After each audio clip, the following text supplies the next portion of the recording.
Hi there, it's Claire again with A&A Sewing Center. I'm going through my sewing room today to clean my machines. And up next is my little Janome Serger 8002D. And I can almost guarantee that in any sewing room you walk into, a serger is going to be the grossest machine. It's going to have the most nasty stuff hanging off of it. So the first thing that I do is I cut all my threads and I serge off the end just to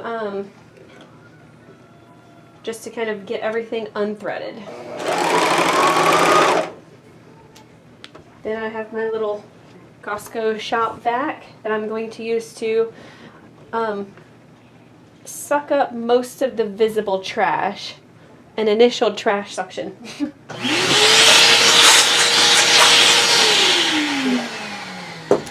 I like to take my needles out, and a lot of times I use this as a good opportunity to change the needles in my serger. I don't make tons of clothes or things that require serging, and so I'm guilty of leaving needles in my serger way too long. So that's a confession.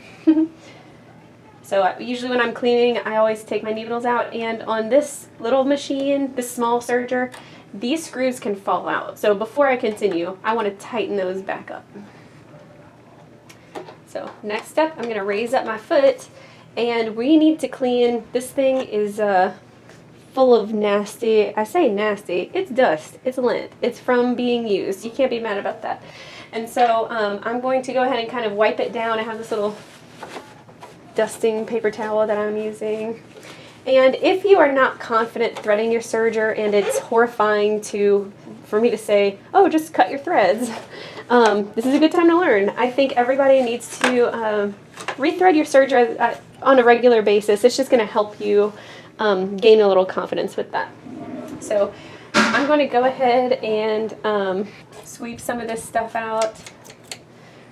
Let me see what you guys can see. Yep. So I'm just going to kind of sweep in here.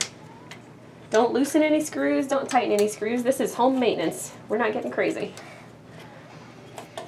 Same thing with the regular sewing machine. These sergers should go into the shop about once a year. Alrighty, I'm going to turn on my vacuum and suction out a lot of the bulky dust bunnies that are inside this thing before I continue. Alrighty, on my serger, I'll take the foot off.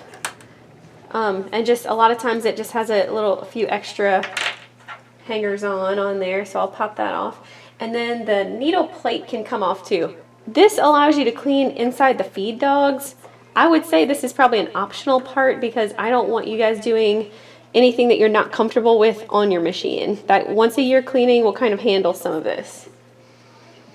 I'm going to go ahead and lower my knife. Your serger may have a different method for putting your knife down. But just so you know, I usually lower my knife down. Alrighty, now that the needle plate is off, just be delicate. We want those stitch fingers to stay intact. We're going to be able now to brush inside of here. So I'm going to go ahead and do some of that before I turn on my vacuum.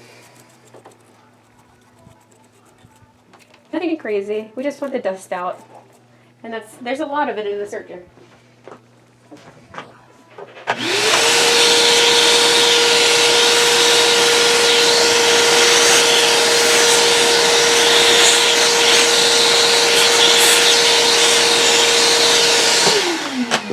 Alrighty, now we're ready to put that plate back on.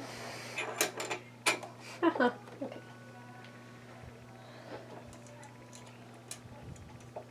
And like I said, if you're not comfy with that, or if your serger looks very different than this one, don't do it. This is just a little, I have to get in there because I have a lot of dirt, but if you don't use it often and it's not that dirty, your maintenance will be a little easier.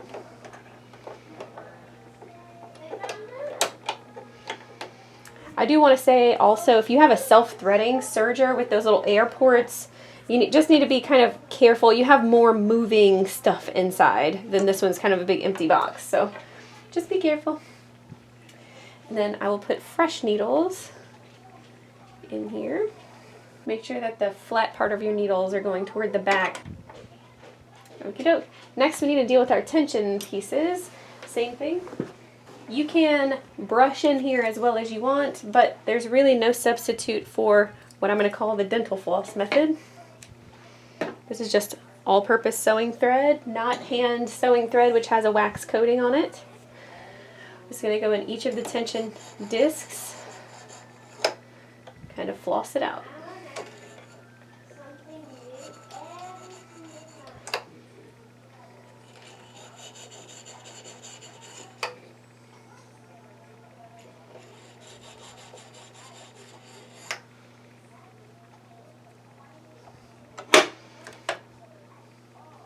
Alrighty, that's pretty much it for my serger maintenance. I'm going to rethread this little puppy and definitely sew with it after you've cleaned it. Then she'll be ready to roll.